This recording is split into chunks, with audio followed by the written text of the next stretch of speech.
네, 시청자 여러분 안녕하십니까. 박슈신의 경을 치다 박슈신입니다. 하우스푸어라는 말이 한창 유행하더니 요즘은 또 렌트푸어라는 신조어가 우리 사회에 등장했습니다. 바로 매매가의 70%에 달할 정도로 높아진 전세값 때문에 전세대출이 늘어나면서 등장한 말이라고 합니다.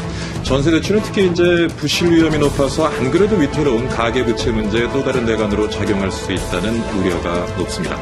과연 이 렌트푸어 문제 뾰족한 해결책은 있을지 오늘 박슈신의 경을 치다에서 여러분과 함께 고민해 보도록 하겠습니다. 자, 그리고 또 한 가지 살펴볼 내용은요, 바로 우유 문제입니다. 우유는 남아돈다는데 왜 자꾸 또 값은 오르는지 생산자, 소비자 이래까지 아주 이해관계자들마다 지금 불만도 매우 높다고 하는데요. 과연 우유업계의 문제는 무엇인지 이 내용도 여러분과 함께 짚어보도록 하겠습니다. 잠시 후에 찾아뵙겠습니다.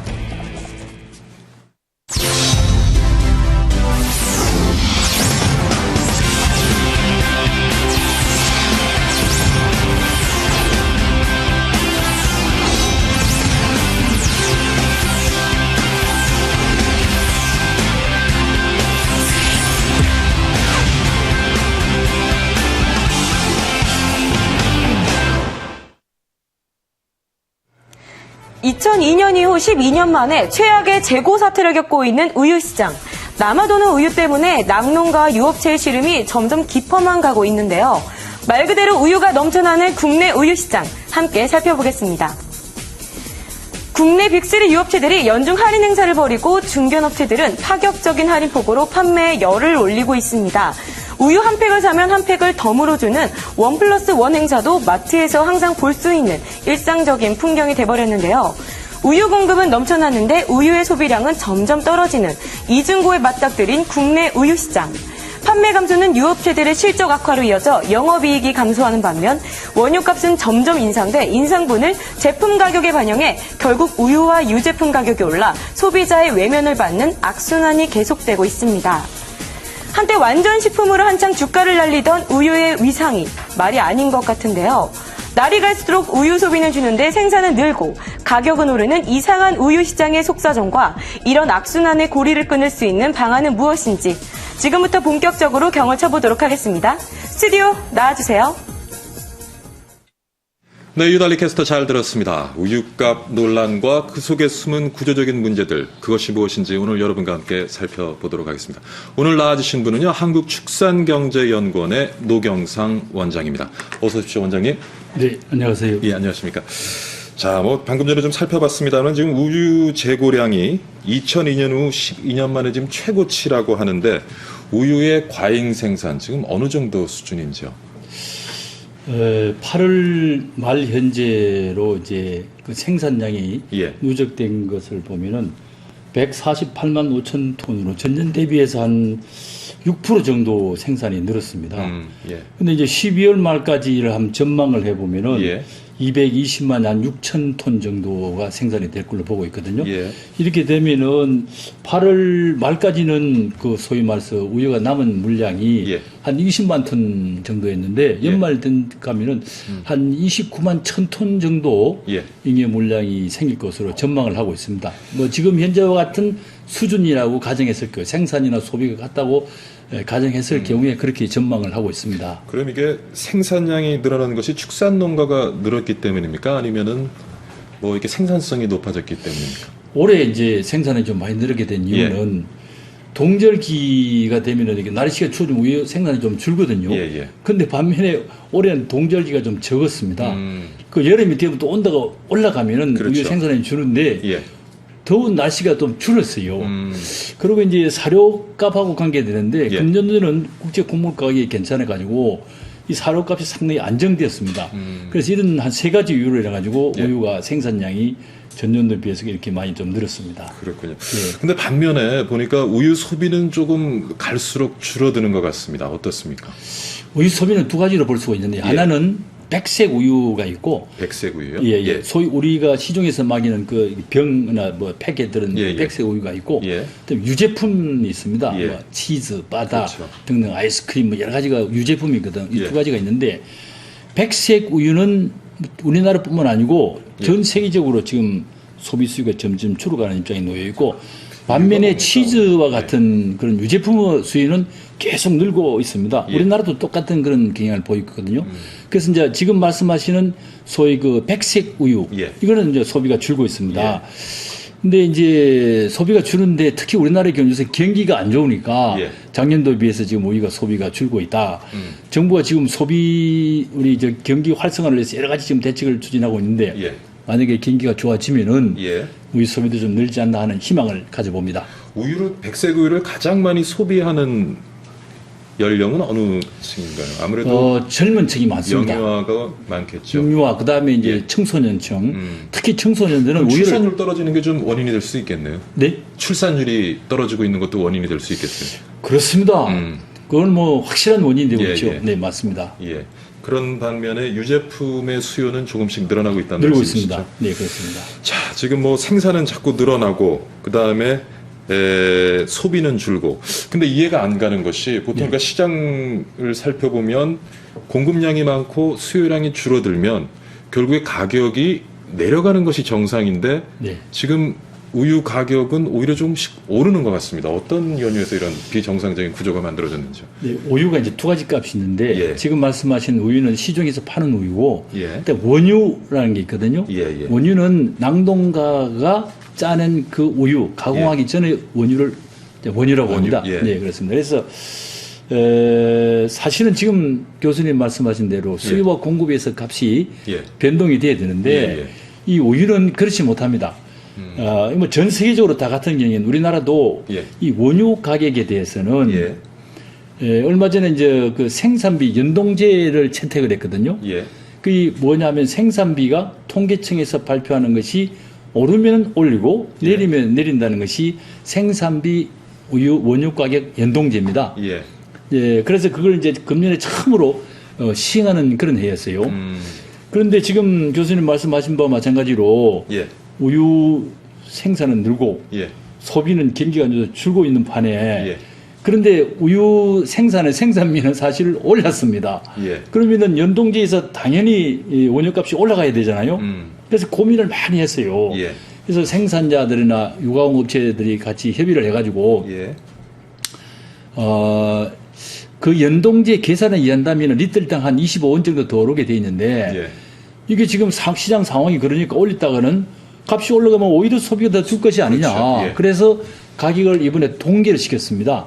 그러니 소비자 단체에서는 상당히 환영을 했습니다. 예. 사실 연동제는 소비자, 그다음에 낙농가, 그다음에 유가공 업체가 모두가 합의를 한 그 결과물이 아까 예. 말하는 생산비 연동제였거든요. 그러니까 생산비 연동제는 낙농가의 이익을 좀 보호하기 위해서 만들어진 그렇습니다. 제도로. 예. 그래서 이게 사실은 과거의 전례를 보면은 예. 원유값을 한 5년마다 한 번씩 올렸어요. 매년 못 올리고 예, 예. 그것도 뭐 낙농가인데 투쟁을 해가지고 올렸어요. 그래서 이제 이렇게 투쟁을 해서 올릴 게 아니고 예. 어떤 공식을 만들어 가지고 그 공식에서 자동적으로 올라가는 것이 생산자나 예. 또 유가공업체나 소비자에게 좋을 것이 아니냐 해가지고 3개 부류의 분들이 합의를 해서 예. 그 연동제를 만들었던 것입니다. 근데 이번에 이제 상황이 그렇게 되니까 예. 가격을 안 올렸죠. 예. 그래서 소비자들은 대환영을 했고 예. 낙농가에서는 상당히 좀 걱정에 좀 빠져 있습니다. 원장님, 근데 원유가 이제 연동제를 통해서 움직이게 되면 네. 이게 기준이 되는 것이 뭐 지난 몇 해간의 생산비입니까? 아니면 당의 생산비입니까? 아까 말씀하신 게 올해는 조금 사료 가격도 떨어지고 해서 예. 조금 생산비가 줄었을 것 같은 제가 올랐습니다. 아, 리틀당 25원 정도로 통계청 생산비에서 계산한다면 올랐는데 사실 이거는 예. 낙농가들이 처음에 주장했던 그런 하나의 산식이었습니다. 그 유가공업체나 소비자는 예. 그러면은 원래 대체로 보면은 모든 제품의 생산비가 오르는 것이 추세잖아요. 그렇죠. 뭐 그 카렌트 프라이스로 계산해 가지고 예, 그렇기 때문에 그러면 매년 우유가 올라갈 것이 아니라 반대를 많았음에도 불구하고 예. 과거의 그런 전례를 봐서 그렇게 막 투쟁하고 서로 하는 것보다는 예. 이것이 낫다 싶어 가지고 삼자가 다 합의를 했던 거거든요. 근데 합의를 했지만 막상 이래 되다 보니까 이거 아주 곤란하게 됐다는 이야기죠. 예. 그래서 사실은 이번에 동결을 했습니다. 그러니까 오히려 낙농가를 좀 보호하고자 만들어진 제도인데 네.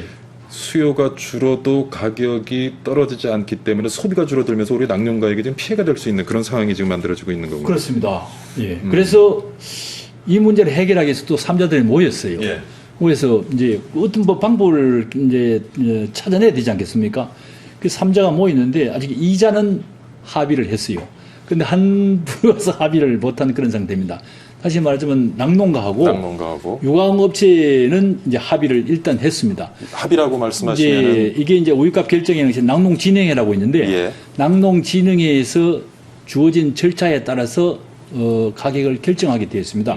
예. 낙농진흥법이 있고 예. 그 법에 의해서 낙농진흥회를 통해서 예. 낙농진흥회 최종 우유가 결정 기구가 있습니다. 예. 또 이사회도 있고 예. 3자가 모여서 그냥 낙농가, 소비자, 유흥업체 예. 3자가 모여서 소위 모두가 합의하는 그런 시스템에 의해서 결정되도록 되어 있거든요. 예. 여기서 합의를 봤는데 지금 문제가 있으니까 예. 낙농가하고 유광업체는 합의를 봤어요. 어떻게 합의를 봤느냐? 예. 이게 지금 현재 이해한다면은 값이 1%든 뭐 5%든 10%든 간에 오른 대로 매년 올리는 걸로 이렇게 되어 있거든요. 그렇죠. 그래서 합의를 어떻게 했느냐? 플러스 마이너스 4% 생산비가 올라가면은 네. 4% 오르면은 4% 원유값을 올리고 예. 4% 원유값이 떨어지면은 생산비가 떨어지면은 원유값도 내리는 식으로 합의를 하고. 예. 근데 만약에 4%까지 안 올라갔다. 예. 그 이하로 됐다. 그러면은 2년마다 원유값을 올리는 것을 이렇게 합의를 했는데 예. 소비자 측이 아직 합의를 하지 않은 상태에 있습니다. 그래서 경년제로 운영을 하겠다는 얘기군요. 그러니까 4% 이하로 생산비가 증감됐을 경우에는 예. 2년마다 한 번씩, 예. 4% 4% 이상 올라갔을 때는 매년 한 번씩 그 원유가를 결정하는 걸로 이렇게 지금 4% 이상일 때는 4%를 상승시키는 것이 아니라 생산비가 상승한 만큼을 네, 그 원유가에 반영하겠다는 것이죠. 그 공식이 계산하는 공식이 또 따로 있습니다. 예, 예. 네. 근데 지금 소비자 입장에서는 뭐 제가 지금 얘기를 들어보니까 반대할 만한 것 같아요. 어떻습니까? 그 소비자는 예. 뭐 싸게 좋은 품질을 사는 것이 소비자 심리 아니겠습니까? 예, 예. 근데 그렇게 올리면 그렇게 하면은 아무래도 가격이 예. 매년 상승할 가능성이 높지 않느냐. 물론 이제 국제 고물가가 떨어지는 경우도 있습니다. 올해는 아까 말씀드리면 마치 국제 고물가시 좀 안정적이었거든요. 그러다가 풍년이 들게 되면 요즘 기후 온난화 때문에 풍년이 들었다가 흉년이 들어하는 심도가 굉장히 깊어졌잖아요. 예. 만약에 풍년이 많이 들어가도 미국, 호주 등에서 곡물 생산량이 많아지게 되면은 예. 사료값이 떨어지게 되니까 그때는 생산비도 떨어질 가능성이 있습니다. 예. 그러나 일반적으로 봐서는 예. 장기적인 추세로 보면은 이 사료 생산비가 올라가는 추세이기 때문에 그렇죠. 매년 올라갈 것 같지 않은 우려 때문에 소비자는 좀 반대하는 그런 입장에 놓여 있습니다. 그러나 소비자도 예. 원가를 빗돌고 낙농가가 생산하기 어려운 입장에 떨어지면은 우리 국산 우유가 생산이 어려워지고 그러되면은 사실 시유는 수입하기가 어렵습니다. 물론 뭐 일본에서 들어올 수 있지 않나 하는 예. 생각도 할 수 있지만은 시유는 신선도 때문에 예. 해외에서 수입하기가 어려운 입장이거든요. 그럼 이 잘못하면 우리가 우유를 못 먹게 되는 우려가 있지 않느냐. 그렇죠. 그래서 정부가 우리나라뿐만 아니고 세계적으로 우유값에 대한 정부가 보장을 해주고 가격 하한제라든가 여러 가지 소위 말해서 보조금을 주고 있는 것이 세계적인 추세입니다. 예. 근데 지금 여기 기사를 보니까 농촌경제연구원에서 또 전국 단위의 총량 쿼터제 도입을 고려하고 있다, 제안하고 있다, 뭐 이런 소식이 있는데 이게 어떤 내용인지 좀 살펴봐 주시죠. 이제 이건 우리나라뿐만 아니고 예. 낙농 선진국에 있어서는 쿼터제를 도입한 지가 이미 오래됐습니다. 유럽이나 일본의 경우에는. 예. 근데 우리도 쿼터제를 쓰려고 그러는데 예. 이게 생산하는 분들이 세 가지 그룹이 있습니다. 하나는 서울우유 그룹이 있고 하나는 유업체 그룹이 있고 하나는 예. 낙농진흥회 그룹이 세 개 그룹이 있어요. 예. 이 각자가 쿼터를 가지고 있어요. 이 쿼터를 다 통합하게 되면은 수급 조절에 좋은 결과를 가져올 수가 있는데 예. 각자가 작자의 쿼터를 자기들 나름대로 조정하는 것이 통합이 되지 않고 있어요. 그래서 가장 바람직한 것은 이 쿼터를 전국 쿼터로 단일화하는 것이 가장 중요합니다. 필요하고요. 최근에 와서 이제 좀 협의를 해가지고 예.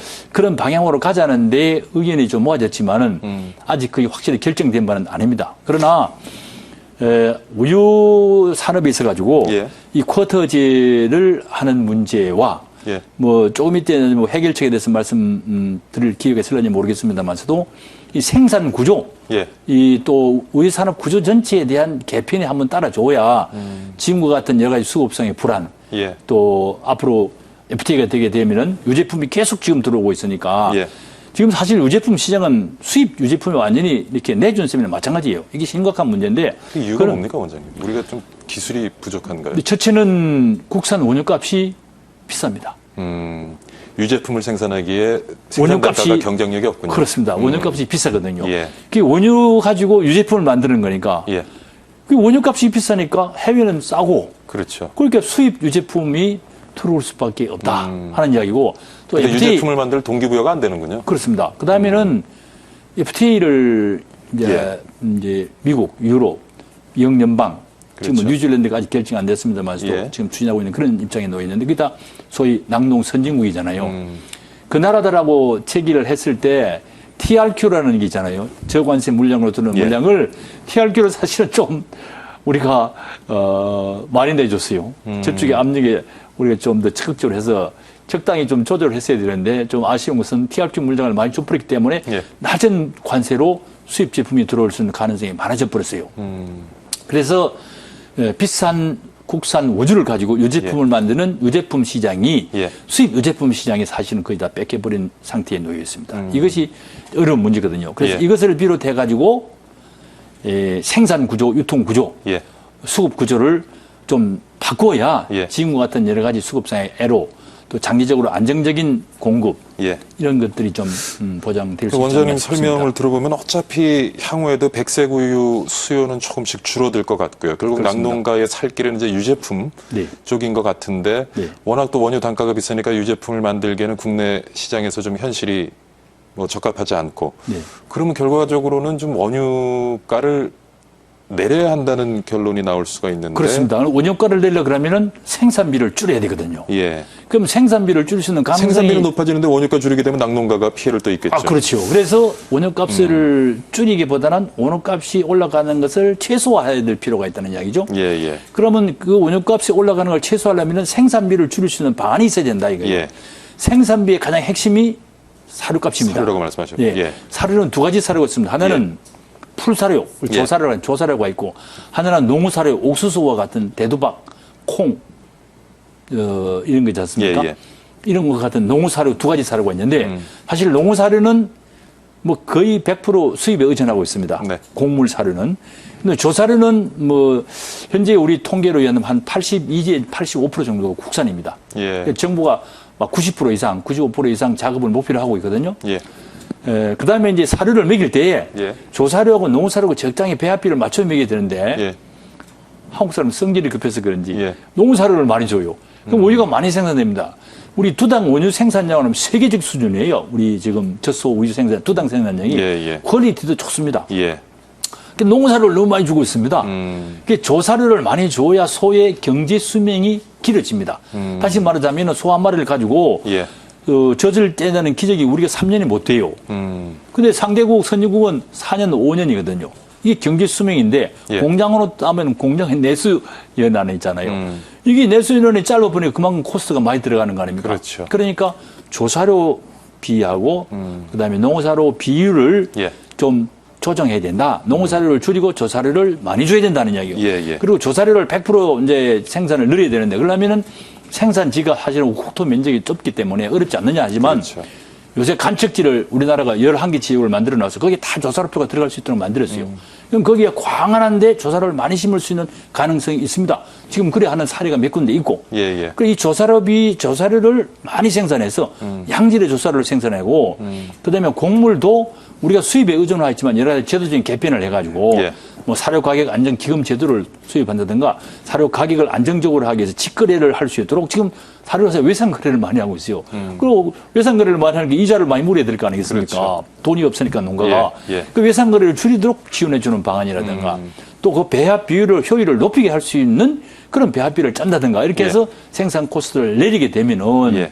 원유값이 내리게 될 거 아니냐. 그렇죠. 그렇더라도 한계가 있으니까 가공유로 가는 데 있어서 정부가 지금 자금 지원을 해주려고 이미 정책을 발표한 게 있습니다.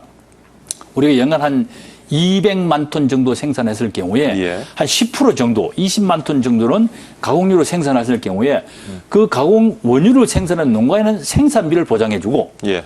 그다음에 그 유가공 업체에 대해서는 수입할 때 수입 우유를 쓰는 만큼 그런 수준의 가격을 보장해주고 그러면 이 사람은 수입 분유를 가지고 만드는 것보다도 국산 원유를 그렇죠. 가지고 만드는 것이 신선도도 낫잖아요. 있고, 예.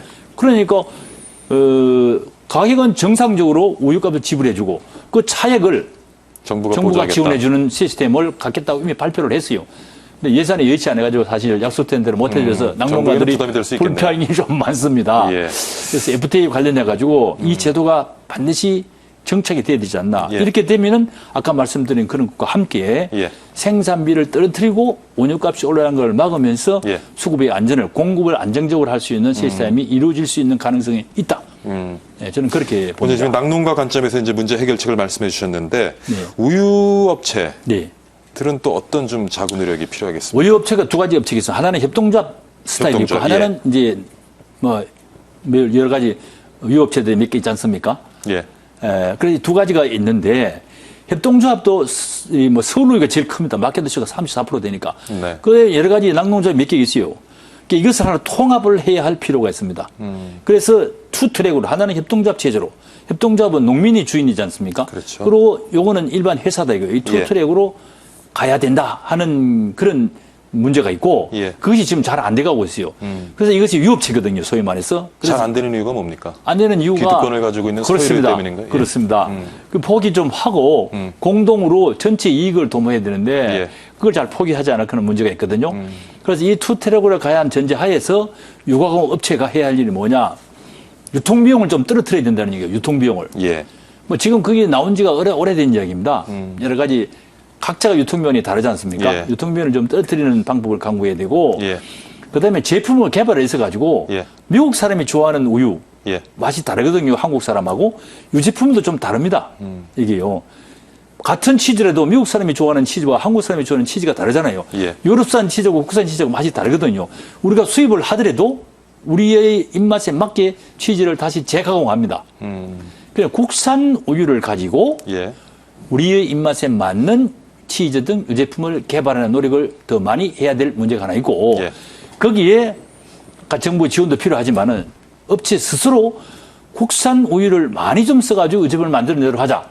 그래서 이번에 K-밀크 캠페인을 시작했습니다. 예. 얼마 전에 국회에서 이제 캠페인을 시작했는데 유업체들에게 많이 쓰겠다고 이야기를 했어요. 근데 그것을 좀 실천해서 적극적으로 좀 해볼 필요가 있고 예. 그 다음에는 지금 글로벌 마켓으로 이미 돼버렸잖아요. 중국이나 동남아시아에는 우유가 아직 우리나라 낙농을 따라올 수가 없는 실정에 놓였기 때문에 여기 수출을 적극적으로 할 필요가 있습니다. 예. 정부도 이걸 지원할 필요가 있고 예. 지금 중국하고는 여러 가지 지금 협의가 진행되고 있는데 상당히 많이 진행이 됐어요. 예. 지금도 일부는 많이 좀 나가고 있습니다. 그래서 수출에 적극적으로 업체들이 여기에 투자를 해야 되고 예. 이걸 통해서 벌여들 수 있는 노력을 해야 되지 않느냐. 업체 입장에서는 막 그런 점을 들 수가 있겠습니다. 원장님 거의 뭐 시간이 다 돼가는 것 같은데요. 아까 백색 우유 좀 우리가 너무 소비가 줄고 있다. 사실 뭐 우리 건강에도 좋은 백색 우유인데 좀 소비를 증진시키는 방법 어떤 것이 있겠습니까? 우리 업체들이 해야 될 노력도 있고 예. 정부가 해야 될 노력이 있는데 예. 업체들은 우리의 식성에 맞는 의제품을 많이 만들어내서 코스트를 높이지 말고 좀 더 싸게 할 수 있는 방법을 강구하는 동시에 예. 정부 입장에서는 우리는 우리 식습관이 중요하지 않습니까? 어릴 그렇죠. 때부터 식습관을 예. 해야 되는데 그렇게 하기 위해서 지금 하고 있는 학교 급식, 군대 급식의 물량을 좀 늘려주고 예.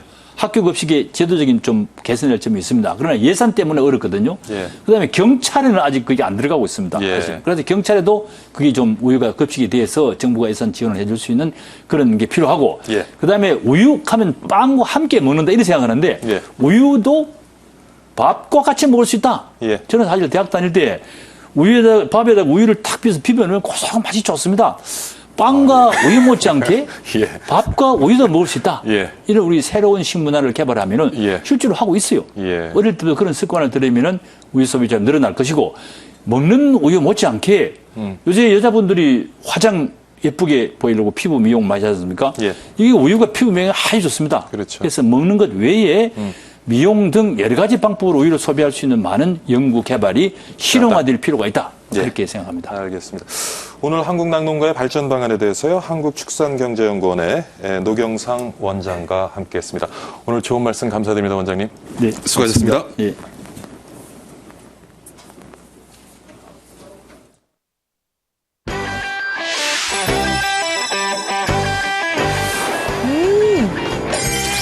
한 번만 보면 놓을 수가 없는 이 맛. 자연직가에서 자신있게 내놓은 햇살 담은 포도즙. 궁금하시죠? 자연직가의 포도즙은 고품질의 상주 고랭지 포도로 정성껏 만들었습니다. 피로회복, 노화 방지, 숙취 해소, 항암 효과까지. 와, 이 자연직가 포도즙은 바로 이 모든 것을 한 팩에 담았습니다. 포도의 씨와 껍질의 영양까지 그대로 담은 자연직가 포도즙이 50팩 한 상자에 33,000원, 55,000원 아닙니다. 44,000원도 아닙니다. 자연직가에서만 만날 수 있는 특별한 최저가 33,000원. 포도알이 살아있는 포도의 영양. 자연직가에서만 만나는 특별한 기회. 지금 전화주세요.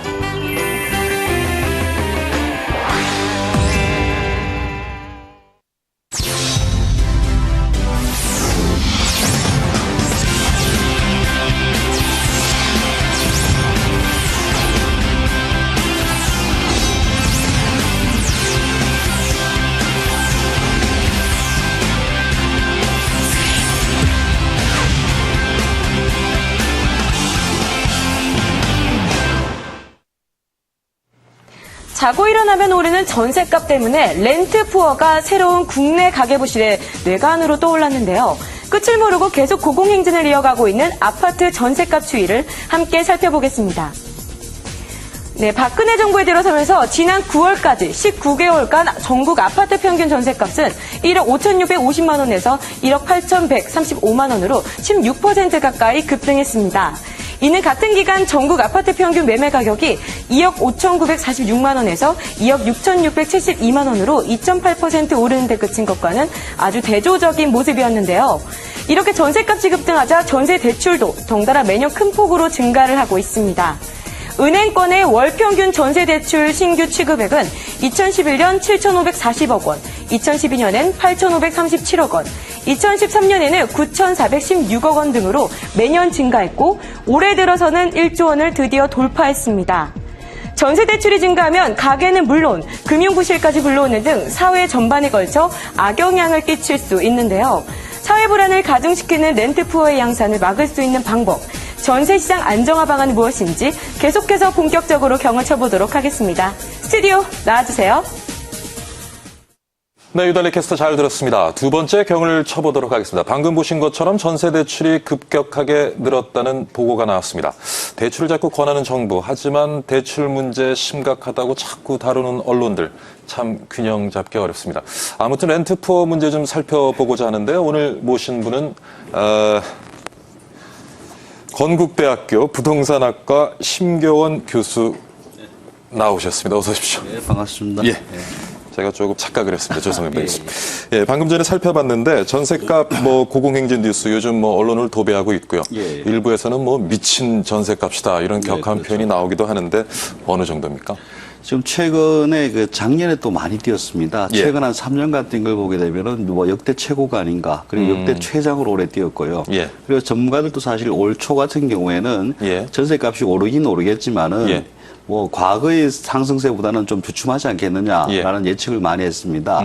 그래서 그렇게까지 걱정은 안 했는데 이번에 나온 걸 보게 되면은 사상 처음으로 아파트 가격 같은 경우에는 매매가 대비 전세가 비율이 70% 넘어갔습니다. 전국 평균 말씀하시는 전국 거죠? 평균이요. 그리고 동탄 같은 경우에는 81% 넘어갔고요. 그러면은 수천만 원만 좀 더 보태면은 집을 살 수 있는 시점이라는 거죠. 그렇지만 또 집을 안 사고 있죠. 불안하고 그렇습니다. 집값 하락에 대한 어떤 우려 때문일까요? 집값 하락에 대한 우려는 좀 많이 해소된 것 같은데 우리 경제에 대한 불안이 제일 큰 것 같습니다. 최근에 대기업들의 실적이 나빠지고 있고 일본의 엔화 문제라든가 미국 경제도 언젠가는 좀 나빠지지 않겠는가. 지금 유럽은 너무 나쁜 상태이고 그래서 우리나라 경제가 과연 목표한 대로 성장하겠는가? 성장한다면은 뭐 부동산이라는 게 경기의 후행 지표 성격을 갖고 있습니다. 예. 그래서 경제가 성장하면은 부동산도 상승을 하는데 예. 경제가 망가지면 또 어떻게 할 거냐에 대한 우려가 큰 것 같습니다. 아직 실수요자들이 좀 부동산 시장, 우리 경기 전반적으로 좀 부정적인 시각을 가지고 있는 것입니다. 예, 그렇습니다. 자, 아까 말씀하신 전국 평균은 70%라고 말씀하셨고 동탄 같은 경우에는 82%에 육박한다라고 말씀을 하셨는데 지역별로 좀 차이가 아무래도 나타나겠죠. 지역별로 큰 것 같습니다. 과거 2008년 전후에서는 지방의 상승세가 굉장히 두드러졌습니다. 수도권은 뭐 맥을 못 춘 상태였고요. 근데 최근 한 2, 3년간 보게 되면은 수도권의 약진이 굉장히 두드러집니다. 서울 같은 경우에도 좀 많이 뛰었고요. 경기도 같은 경우에는 뭐 주간 0.2%까지 뛰었으니까 굉장히 많이 뛰었죠. 인천도 뭐 최근 몇 달은 주춤했지만은 작년에 워낙 많이 뛰었습니다.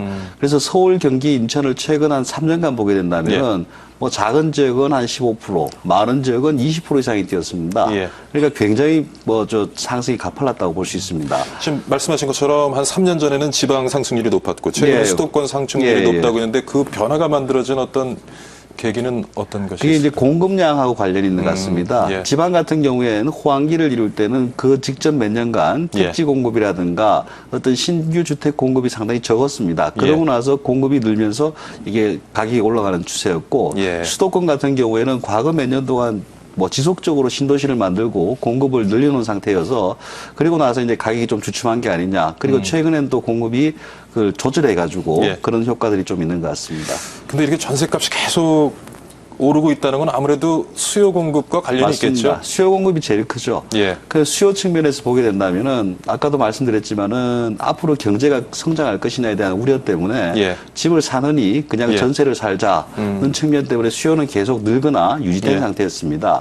근데 공급 측면이 굉장히 좀 그 충격이 컸었는데 우리나라 민간 임대 시장의 한 80% 정도가 원래 전세 시장이었습니다. 한 4년, 5년 전만 해도. 근데 지금은 거래량을 보게 된다면은 이게 한 전세가 한 반으로 쪼그라들었습니다.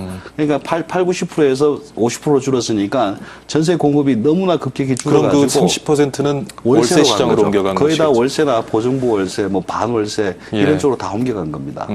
그래서 은행 금리가 떨어진 것도 원인이 될 수 있겠네요. 저금리 때문에 그 집주인 입장에서는 수익을 올리기가 힘든 상황. 그렇기 때문에 이제 월세로 다 전환한 거죠. 그래서 뭐 전세값은 또 가면 갈수록 오르는데 교수님 보시기에는 전세 제도 앞으로 좀 어떻게 계속 유지가 되리라고 보시는지요? 지금보다는 좀 더 축소되지 않을까 보입니다. 근데 뭐 완전히 사라진다는 건 아주 장기적인 일 같습니다. 전세라는 것이 우리나라에 있는 좀 특이한 우리나라에만 있습니다. 제도죠? 그게 이제 그 전세가 단순하게 임대료를 받는다는 측면도 있지만은 집주인이 그 사채를 끌어다 쓴다는 개념도 있습니다. 그래서 전세가 완전히 사라지지 않는다라고 예측하는 이유는 이 사채를 일시에 모든 사람이 다 갚을 수 있겠는가? 어떤 집주인들은 그 사금융 기능을 하는 전세 보증금을 갚기가 힘들어서 어느 정도 시간까지는 계속적으로 전세 제도가 있지 않을까 보입니다. 물론 그 포션 자체는 굉장히 좀 줄어들 가능성이 높습니다. 요즘 또 이제 전세값이 워낙 높다 보니까 깡통 전세 또 얘기가 많이 나오고 있거든요. 어떻습니까? 실제 깡통 전세 같은 경우 우리가 보통 전세 보증금을 기준으로 할 때 전세 보증금과 대출 담보금 이것이 시세보다 한 1, 20% 낮게 돼야 됩니다.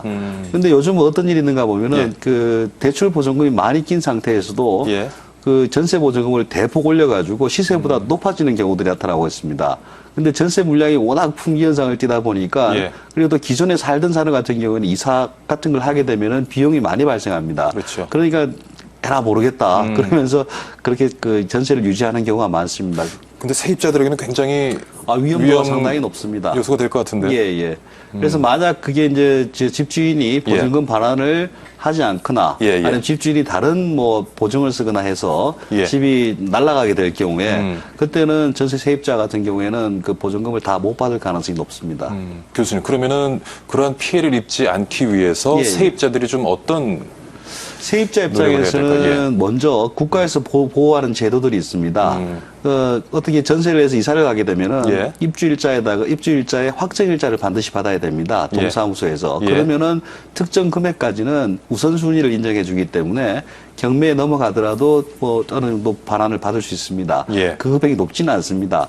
그 다음으로 할 수 있는 게 정부에서 최근에 좀 권장을 많이 하고 있는 게 보증보험 제도가 있습니다. 전세 보증금을 주기로 했는데 집주인이 한 몇 달 늦게 준다라든가 예. 그러면 세입자가 굉장히 고생을 많이 합니다. 그렇죠. 그래서 뭐 서울보증보험이라든가 대한주택보증보험에서 그런 예. 것들 보증을 서주고 있습니다. 근데 그 보증 제도도 좀 문제가 있는 거는 예. 최근에 뭐 엄청나게 그 보증보험 양이 늘고 있습니다. 이게 느는 게 뭐 옛날에 한 3년 전에 6천억 정도가 보증이었다가 지금은 한 1조 한 2천억 정도까지 올라가 있는 상태로 이용은 늘긴 했지만은 예. 일단 1억 원 기준으로 봤을 때는 매년 한 20만 원 정도를 추가 비용을 내야 된다는 그 서민 부담이 좀 아, 있고 또 추가 하나는 비용이 이제 발생하는군요. 연간 가입하는 숫자가 한 4만 명 조금 더 됩니다. 우리나라 주택 전체 중에서 한 4분의 1 정도가 전세 주택으로 볼 수 있는데 예. 그러면 400만 채가 됩니다. 400만 채 중에 이제 4만 기건의 한 1% 계약이라면은 정도네요. 좀 너무 작지 않느냐. 이게 이제 보편화되려면은 예. 보증 여유를 좀 더 낮춰주거나 이런 제도가 좀 있어야 될 것 같습니다. 그러니까 다달이 또 내야 되는 그런 부담 때문인 예, 그렇죠.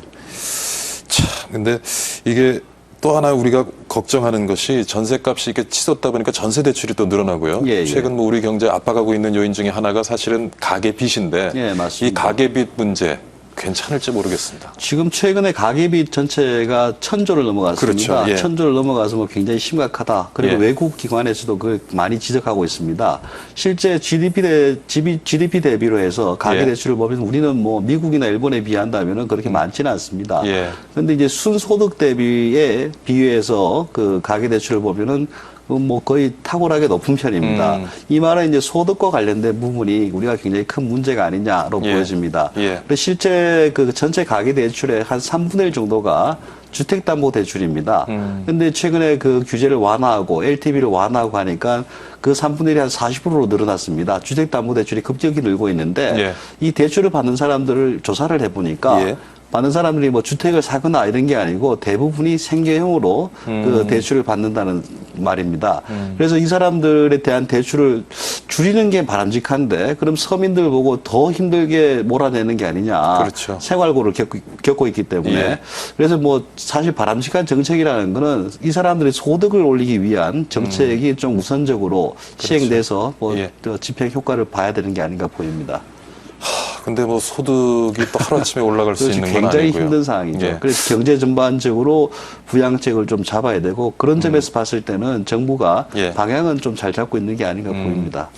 어쨌든 간에 우리 전세 시장은 좀 안정화 시켜야 되겠습니다. 예, 교수님. 예. 그 안정화하기 위해서 뭐 묘책은 없습니다. 예. 뭐 지난 정권이나 이번 정권도 사실 처음 할 때 목돈 안 드는 전세라든가 뭐 제도를 만들었는데 예. 실제 활용률은 거의 뭐 제로에 가깝다라고 보면 되겠습니다. 예. 그래서 뭐 기발한 생각으로 뭘 하겠다는 것들은 일단 금물로 보이고요. 예. 그다음에 제가 아까 잠깐 말씀드린 게 있는데 임대 시장의 한 80~90%가 민간이 임대를 주고 있습니다. 그렇죠. 그러면 이 임대 시장에서 예. 반 정도가 이제 월세로 바뀌어서 전세가 고통을 받고 있는데 예. 여기 같은 반을 다시 전세로 갈 수 있는 제도가 있느냐 이건 굉장히 빠르게 할 수 있는 것들이죠.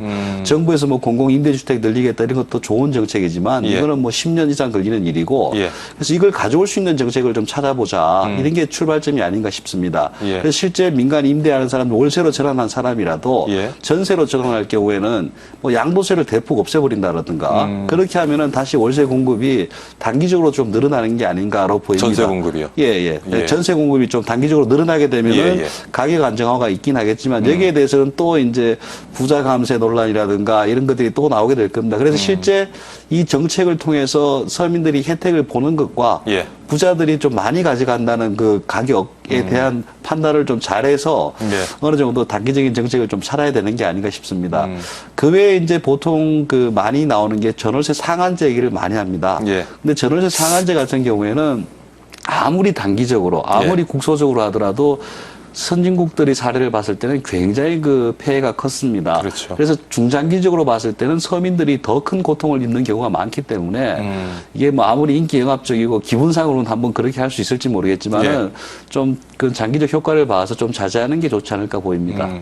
교수님, 안 그래도 그 전세 시장의 공급은 줄어들고 수요는 늘어나고 있는 상황인데 지금 이번에 한창 또 논의가 되고 있는 재건축이요. 재건축에 이제 활성화가 되게 되면 그것도 이제 충격이 큽니다. 이것도 뭐 특히 수도권 시장에는 폭탄이 되지 않을까 싶은데 맞습니다. 어떻습니까? 예. 그 2008년 2월 달인가에 그 잠실 3단지인가요? 한 2만 세대가 입주했습니다. 근데 그때부터 한 6개월간 강남 전체가 한 30-40% 가격 조정을 받았습니다. 지금 뭐 그 의미는 뭔가 하면은 대량 그 재건축이라든가 이런 게 발생하면은 주변 시장을 충분히 교란할 정도로 우리 주택 시장이 좀 포화 상태라는 겁니다. 그 상황인데 이제 지금과 같이 하게 되면 강남만 해도 보통 한 13,000호에서 15,000호 정도가 내년에 당장 재건축 이주 수요로 인해서 전세가 부족할 걸로 예상하는데 그렇게 된다면은 뭐 전세 난민이란 말이죠. 이 사람들은 그 주변에 가게 되고 그 주변에 사는 사람은 더 밀려나고 거기 원래 사는 사람은 경기도 외곽까지 가게 되는 그런 현상들이 좀 가속화될 가능성이 높습니다. 그렇군요. 참, 뭐 렌트 푸어를 구제하기 위한 여러 정책들 놓고 고민을 하고 있는데 아까 잠깐 언급하신 그 공공전세 제도요. 뭐 말씀하신 아까 뭐 너무 장기적인 접근이기 때문에 지금 시장에서 어떤 크게 실효성을 만들어내는 게 쉽지 않을 것이다라고 말씀을 하셨는데 물론 그 부분에 대해서는 뭐 다 여러 가지 효과가 있겠지만 가장 중요한 건 비용 대비 효과입니다. 공공전세라는 거는 전세 제도 자체가 그 시장 기능을 수행을 잘 못합니다. 전세 제도가 유지되기 위해서는 가격이 상승해야지 그 투자자가 또는 정부가 그 순세금을 집어넣지 않는 거죠. 그런데 전세 제도라는 게 가격이 안 오른다고 봤을 때는 무조건 손해 보는 구조입니다. 그럼 그 비용을 누가 지불해서 어떤 사람이 혜택을 받아야 되겠는가의 문제가 있고요. 또 하나는 지금 이제 준공공 임대라든가 매입 임대 주택 정책이 있습니다. 매입 임대는 기존에 있던 주택을 정부가 사가지고 전세로 주거나 이렇게 하는데 그 경우 우리가 정부에서 돈을 아무리 많이 집어넣어도 10,000호, 20,000원 정도밖에 못 합니다. 그래서 그 효과가 재정이 부족하다는 거죠. 그래서 준공공 임대주택 같은 경우에도 일반적인 전세나 임대주택을 사업하는 사람한테 당신들이 앞으로 뭐 2년간 5% 이상 안 올리면은 뭐 약간의 혜택을 주겠다 했는데 뭐 제도 시작하고 지금까지 가입한 게 200호가 안 됩니다. 그건 뭔가 하면 집주인들이 자기가 보기에는 더 손해라고 여기는 거예요. 이 사람이 가격을 올리지 않았으면 이에 상응하는 자기가 포기를 했으니까 그에 상응하는 뭐 세제 혜택이라든가 이런 것들을 좀 줘야 되는데 그게 너무 약하니까 실질적으로 그런 공급을 늘릴 수 있는 수단이 있음에도 불구하고 효과를 좀 못 보고 있습니다. 그렇군요. 교수님은 전세 살고 있습니다. 그러시군요. 교수님 지금 사시는 곳은 전세가가 매매가 한 어느 정도 육박하고 있습니다? 거의 한 60안 뭐 그 정도 왔다 갔다 합니다. 그렇게 다른 평균보다는 좀 낮으네요. 최근에도 그 올려주더라고 대출까지 받았습니다. 자, 부동산 전문가이신 교수님께서도 전세를 사시면서 집을 지금 아직 안 사고 계시는데? 저는 뭐 교육 목적으로. 교육 목적으로. 원래 살던 집이 있었고. 그렇게 이사한 상태입니다. 지금 애들 교육 때문에 전세를 사시는 우리나라 그 자가 보유자 중에 한 20% 이상이 그 자가를 보유한 상태에서 그 임대를 사는 경우가 많습니다. 근데 지금 전세를 사시는 분들 중에 자기 집이 없으신 분들. 지금 뭐 이제 말씀하신 평균적으로 전국적으로는 지금 70% 육박하고 있고. 높은 곳은 80%까지 육박을 하는데. 집을 사는 게 낫지 않을까요? 아까 말씀하신 것처럼 앞으로 집값 하락의 우려는 크게 없다고 말씀을 하셨는데. 그게 만약 그 비용 자체가 옛날 같은 경우에는 한 60% 한 중반대, 60한 3%, 4%만 되면은 매매가가 올라갔습니다, 보통. 그러니까 이제 그때부터는 뭐 마구잡이 투자라 그럴까요? 묻지마 투자 같은 게 막 성행했는데 지금은 그런 현상이 좀 나타나지는 않습니다. 근데 그 최근 그 어떤 연구 결과를 보게 되면은 전세의 거주 비용 자체가 매매 비용, 매매로 샀는 집에 사는 비용보다 싼 것들이 많지만은 싸지 않은 경우도 꽤 많습니다. 그래서 본인이 판단하기에 월세, 전세, 그리고 집을 사는 거, 이 세 가지에서 비용을 한번 계산해 보면은 내가 이제 가야 되는가, 아니면 여기 계속 살아야 되는가의 판단이 좀 설 것 같습니다. 특히 우리가 전세 계산할 때는 2년이나 4년마다 이사를 다니게 되는데 그 이사 비용이라든가 그리고 가고 나서 정착 비용, 그런 것들 복비 이런 거 계산하면은 전세 비용이 그렇게 싼 것도 아닙니다, 사실은. 그렇죠. 지금 집을 사게 되면 아무래도 이제 서울 수도권 얘기를 하면은요. 서울과 서울 주변의 어떤 수도권과는 조금 집값 차이가 있는데 지금 서울에서 아까 뭐 교육 목적으로는 모르겠지만 그렇지 않은 경우에는 서울에 전세를 사는 것보다 좀 수도권에 집을 사는 것이 낫지 그게 않겠나 오히려 하는 그 생각이 주거 비용 측면에서 보면은 효율적일 가능성이 높습니다. 그리고 최근에는 뭐 여러 가지 큰 계획들이 많습니다.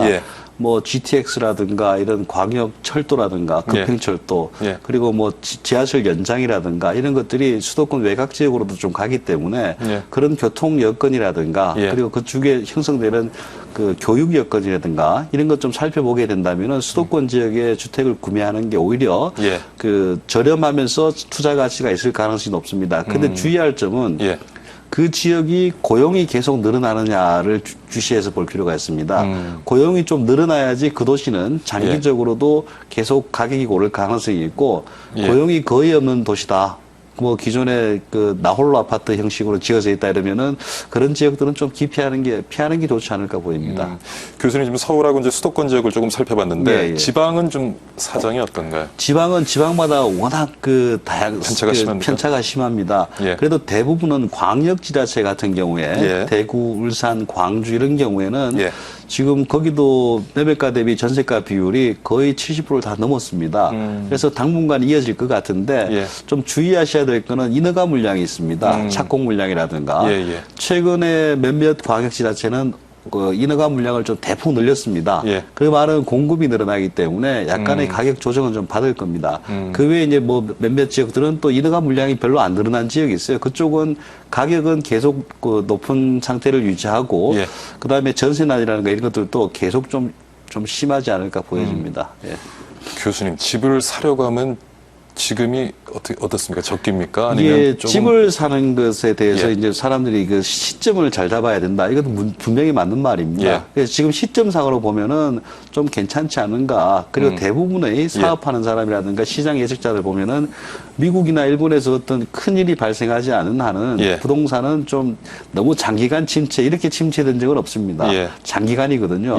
올라갈 사이클이다. 그리고 적어도 내년까지는 가지 않겠는가 예측을 하기 때문에 시점상은 뭐 괜찮은 시점이긴 한데 부동산은 시점도 중요하지만 그보다 더 중요한 게 입지입니다.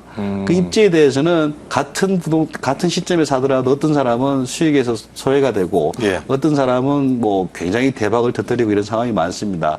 그래서 뭐 남들이 사는 시점에 대해서 사는 게 아니고 정말 그게 관심을 가지고 발품을 팔아서 열심히 뛰어다니면은 뭐 시점도 괜찮고 뭐 수익성도 높아지는데 아이고 다 사니까 나도 한번 사봐야겠다 이렇게 하면은 그 실패할 가능성이 높습니다. 교수님 이제 우리가 월세에 대해서도 조금 접근을 달리해야 될 것 같아요. 이제는 좀 월세를 조금 모르겠습니다. 좀 정착시키는 뭐 금리가 앞으로 또 그렇게 올라갈 것 같지도 않고요. 그렇다 뭐 저금리가 어느 정도는 이제 계속 유지될 것 같은데 그렇다고 보면 좀 월세에 대한 개념 우리가 좀 바꾸고 주거 문화에 대한 개념도 좀 바꿔야 될 필요가 있지 않을까 싶은데요. 사실 우리나라 같은 경우에는 전세 제도로 인해 가지고 그 총 지출 비용 중에서 가구가 지출하는 비용 중에서 그 주거비 비중이 굉장히 낮은 편입니다. 선진국들 같은 경우에는 한 32, 3%가 되는데 우리는 한 27, 8%. 그러니까 전세란 제도 때문에 저렴하게 살아왔습니다. 세입자들은 사실은. 그렇죠. 근데 이제 이게 뭐 아직 전세가 줄어들고 그렇게 하면서 주거비 비중이 앞으로 늘어나게 될 겁니다. 늘어나게 된다면은 서민들이 더 힘들어지고 그런 상황이 앞으로 오기 때문에 정부 입장에서는 이걸 단기적으로는 어떻게 좀 그 충격을 완화해주면서 서서히 부담을 늘려가는 방안을 좀 찾아야 되지 않겠는가. 그래서 정부에서는 얼마 전에 월세 세입자들에 대해서 세액 공제를 확대하고 이런 것들에 해서 이제 그 부담을 좀 줄여주기 시작했습니다. 그런 면에서는 상당히 긍정적이라고 볼 수 있죠. 교수님 뭐 최근에 어떤 전세 시장에서 많은 얘기를 나누는데요. 지금 한 시간이 1분 정도 남았습니다. 뭐 추가하고 싶은 말씀이 있으시면 좀 들려주시죠. 지금 이런 현상들이 나타나더라도 이게 우리나라는 너무 단기적으로 반응하는 게 있습니다. 적어도 6개월이나 적어도 2년, 3년 이 정도 기간을 보고 고민을 하고 전 세계에서 부동산 가격을 일주일 단위로 보고하는 나라는 우리나라밖에 없습니다. 보통 한 달이나 아니면은 3달마다 한 번씩 합니다. 그래서 조금씩 좀 지켜보는 게 지혜가 필요하지 않을까 보입니다. 좀 인내심을 가지고 부동산 시장 접근하는 게 좋겠다는 말씀이신 것 같습니다. 예. 자, 오늘 건국대학교 심교훈 부동산학과 교수와 함께요. 렌트 푸어 해결책 같이 한번 고민해봤습니다. 오늘 좋은 말씀 감사드립니다, 교수님. 네, 감사합니다. 수고하셨습니다. 예. 네, 박희준의 경을 치다 오늘은 여기서 마무리하겠습니다. 혹시 2015년 달력 받으신 분들 계신가요?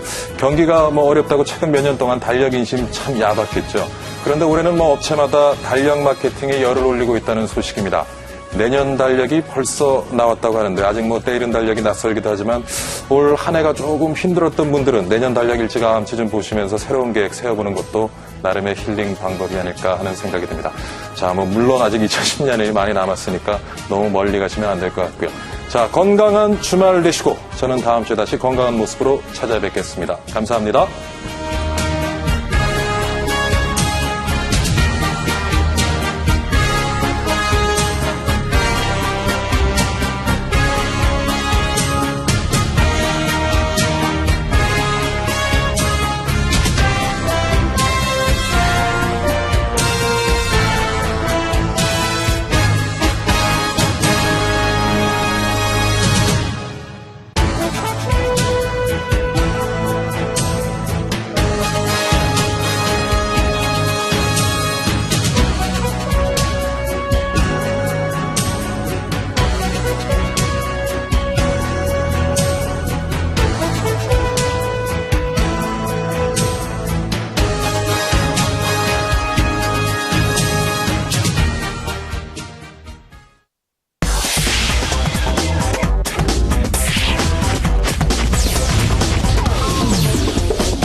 (060-300-4982) 3번 쌈 1등에 빛나는 최강부적클럽 고광식 전문가입니다. 딱 3분만 집중하십시오. 최근의 고민이 싹 사라집니다. 제가 TV를 통해서 언급해드렸던 종목들 수익률 한번 확인해 보겠습니다. 한샘 107%, 시대 대한통운 80%, 셀바이텍 78%, 누적 수익률 265%를 기록 중에 있습니다. 이런 종목 하나도 부럽지 않습니다. 3차 랠리를 준비 중에 있는 새로운 종목, 급등할 수 있는 종목을 바로 준비했습니다. 외국인이 대규모로 매집하고 있는 그런 종목이라고 말씀을 좀 드리고 싶습니다. 미국 시장 본격적으로 진출, 해외 시장 계속해서 확대되는 부분 매우 긍정적이고요. 특히 고령화 사회가 전체적으로 확대되고 전 세계적으로 고령 인구가 계속 증가하면서 관련 제품 고성장을 기록하고 있습니다. 지난해 대비 42%의 고성장을 기록할 것으로 전망됩니다. 우량한 재무구조를 가지고 있습니다. 순부채 비율이 마이너스권을 유지하고 있고요. 높은 현금성 자산을 확보하고 있는 매우 우량한 기업이라고 말씀드릴 수 있겠습니다. 영업이익률이 3분기 24%까지 추정되고 있고요. 내년에는 더욱 확대된 30% 영업이익률을 확인하실 수 있겠습니다. 이 종목의 차트를 보면서 설명을 드리도록 하겠습니다. 지난 2차 랠리와 비슷한 현재 흐름을 보여주고 있는데요. 지난 2차 랠리 때 역시 거래량과 완만한 상승 흐름을 보여주고 있었습니다. 자, 이번에 3차 준비 역시 외국인이 8거래 연속 대규모로 매집하는 그런 모습을 확인할 수 있겠는데요. 최근에 거래량이 수반이 되고 있고 장대 양봉이 바닥권에서 계속 출현되면서 주가 상승 흐름을 이끌고 있다. 이렇게 말씀을 좀 드리고 싶습니다. 이 종목에 대한 투자 포인트 말씀드리도록 하겠습니다. 투자 포인트 하나, 북미 시장, 전체 시장에서 건강기능식품 42%를 차지하고 있는 미국 시장 올해 연말 진출합니다. 2015년도에는 유럽을 비롯한 동남아시아, 일본 계속해서 해외 시장 확대가 지금 예상이 되고 있고요. 그리고 전 세계적으로 고령화가 가속화되고 있습니다. 특히 작년에 전 세계적으로 3개 국가가 초고령 사회 국가였는데 오늘 2030년도에는 우리나라를 비롯한 34개국이 초고령 국가에 편입을 하게 됩니다. 따라서 관련 제품 계속 고성장할 수 있겠는데요. 올해 3분기 놓고 보면 지난해 대비했을 때 42%의 고성장을 기대를 해볼 수 있겠습니다. 투자 포인트 3. 우량한 재무구조를 가지고 있습니다. 현금성 자산이 320억을 지금 보유하고 있고요. 순차익금도 마이너스 300억, 매우 우량한 그런 종목이라고 말씀을 좀 드리고 싶고, 올해 3분기 기준으로 놓고 봤을 때 영업이익률이 24%, 내년에는 30% 이상 달성할 것으로 보여지고 있습니다. 이 종목 하나만 있으면 다른 종목 필요 없습니다. 이 종목 사셔서 연말까지 쭉 끌고 가시면 CJ 대한통운, 셀바이텍이 부럽지 않습니다. 그 이상의 높은 수익률을 기대하셔도 좋습니다. 060-300-4982-3번 쌈 1등에 빛나는 최강부자 클럽 고광식 전문가였습니다.